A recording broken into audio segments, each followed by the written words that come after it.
Hi, it's Krillin. You're watching Around a Geek. Hey, we're Around the Geek, and we're here with Kyle. Hey there. Hey there. How you doing? Good. We're here at Otakon 2017, and thank you for taking the time to meet us. Sure, absolutely. First things first, congratulations on 10 years of Gurren Lagann. I know that was like a big thing.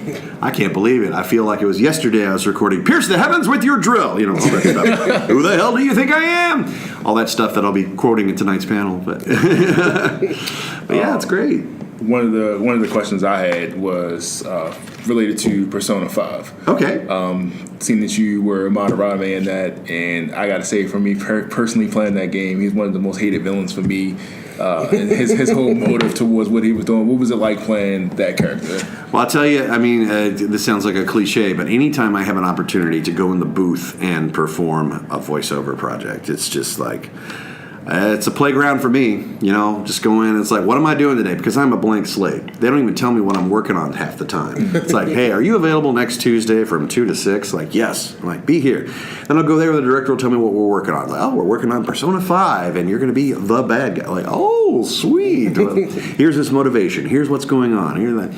And this is all done like a year or so before it comes out. So we're on this gag order, right? This whole non-disclosure agreement. That's right, NDAs. It's like, don't talk about Fight Club. Like, all right. Until the game comes out. So yeah, I learn all about the motivations and everything, and it's like, all right, I just kind of dial the character in, and it's like, all right, this is pretty cool. This is nice. I played a creepy guy in Persona 4, Mitsuo Kubo, but this guy had a lot meatier role to sink my teeth into, so definitely a lot of fun. Taking paints from a dead woman. Yeah, I know, right? So that's actually a perfect segue into one of my questions. Was, Okay.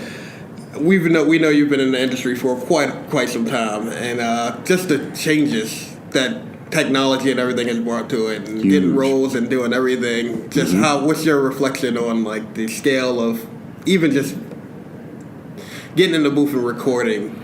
Well, nowadays, I mean, it's just gotten a lot easier because now voice talent, especially, and well, on-camera talent too, are expected to be able to just record auditions remotely, a.k.a. at home. Oh, okay. You know, or even here this weekend, I've got auditions that are due, and I can make a little pillow fort in the hotel room, record with my little Apogee mic directly into my iPhone or my iPad, record it, and I've been hired for many a gig that way. So, but back in the day, you know, you're sitting there schlepping across town, wasting gas and time and energy to, or if you're on camera, you know, changing wardrobe and all that stuff to schlep over to an audition.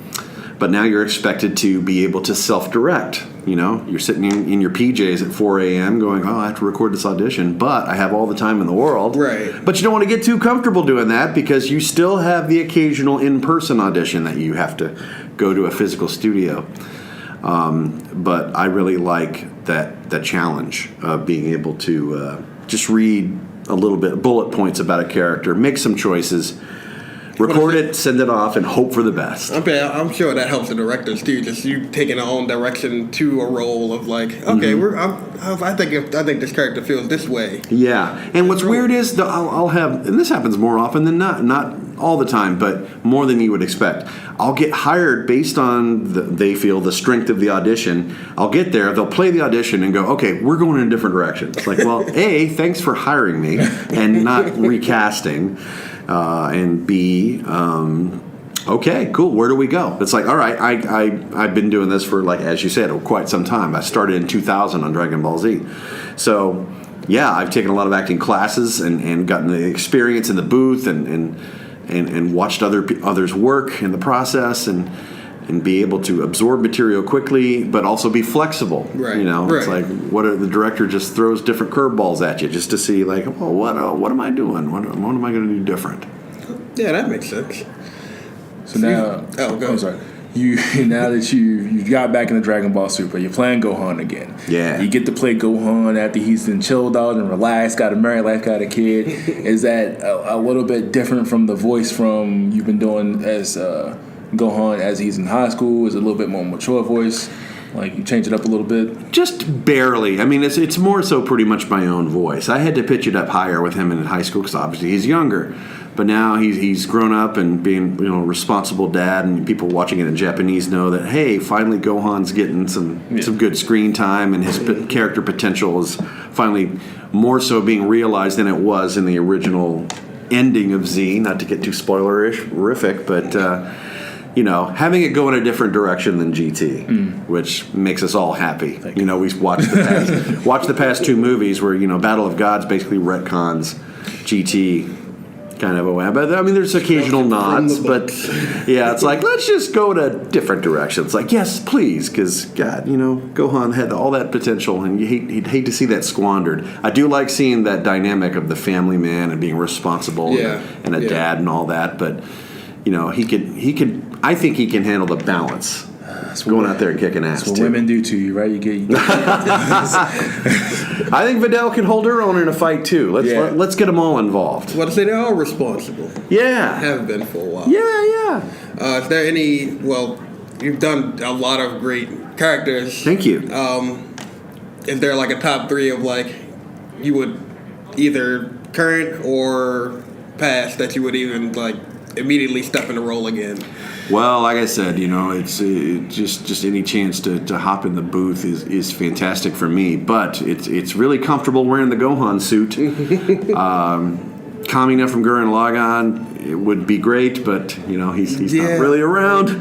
But a fantastic role that felt so wonderful to get. And then Ryu from Street Fighter, because that's another fantastic long franchise that's had a lot of success. I feel very, very lucky to be a part of that. And one of my greatest bucket list things was getting to be a part of a Disney movie, getting on Wreck-It Ralph just for a cameo. Yeah. The Street Fighter in the beginning. So me and Ken, Ruben Langdon, show up for a second. Like, let's go to Tappers, Ken. Sure, you good. Whew, as long as you're buying, buddy. That was so fun. And kudos to the creator team that know the gamers want the original voice talent. And it's like, let's not do the whole Metal Gear Solid Kiefer Sutherland thing. It's like, no offense, Kiefer, you're a great actor and all, but David Hayter, that's Solid Snake, Yeah. I couldn't say when I first watched it, because I actually love Wreck-It Ralph. When I first heard it, I was like, that voice sounds like exactly the one from the game. I might have to look that up. Yeah. I even got my own credit. Man, I was so stoked. Went with friends and people from staff of Anime Nebraska back in 2012. That's the week it came out in 2012. Went with some staffers, and Steve Bloom's in the audience with me, and we're all like clapping. I was like, oh my God, I'm gonna cry. Oh my God, this is so cool. And people on social media going, we clapped when we saw your name in the credits, and people looked at us weird. And it's like, that's fine. It's like, that's awesome. Is there, NDA, so I'm not going to even ask that question. Will you be appearing in blankety blank? My answer is, I hope so. Well, is there another one? Is there any characters that haven't been casted in English yet that you would probably... For what? Just anything? I don't know. I'm sure. Gaming... Man, yeah. I'm hoping that I'll get cast on something else. Some more animated stuff. I dabbled in the Marvel world, but I've never been cast in the DC side of things. I would love to just play the superhero genre some more. I've gotten to do superhero stuff, but more so for the games, like Marvel Pinball. I've been Iron Man. Like, go figure. God, I've been in Marvel Online. I've been J. Jonah Jameson on a few Spider-Man titles. So I'm just basically doing J.K. Simmons. Gotta get those pictures. That guy's a menace. Can't believe it. It's like, I'm cheaper than J.K. Simmons. It's like, once you win an Academy Award, that prices you out of doing a lot of projects. But it's like, I'm still available, guys. And now, you got the new frontier of the YouTube generation and Twitch and this whole new generation of do-it-yourself artists and creators that are doing unbelievably awesome content. Yeah. That, back in the day, before the internet, you'd have to go and do a studio pitch and trust them. But now we have podcasts. You can generate your own shows and videos on demand. You don't have to have an FCC license. You're not governed by terrestrial radio anymore. Right. And you reach a worldwide audience just with a click of a mouse. And like, beep. Makes things a whole lot easier. Doesn't it? Isn't that great to just have an on-demand talk show about very niche sort of things? It's like, we want to talk about geek stuff. Okay, well, there's 8,000 podcasts you can watch or listen to. Okay. And we get to talk to great guys like Kyle. Yeah. Yeah, like which one do you choose? When is this going to happen? With what? Forever. Right? Yeah. I mean, God, when I was in terrestrial radio, I wanted to be a DJ too, and I got that out of my system. I was a disc jockey for all sorts of formats: heavy metal, classic country. I introduced Willie Nelson. I introduced Slayer and Metallica. And then I went to kids radio. What? I went straight from Metallica to introducing like Weird Al and the Spice Girls and Backstreet Boys. And oh my God, shoot me now.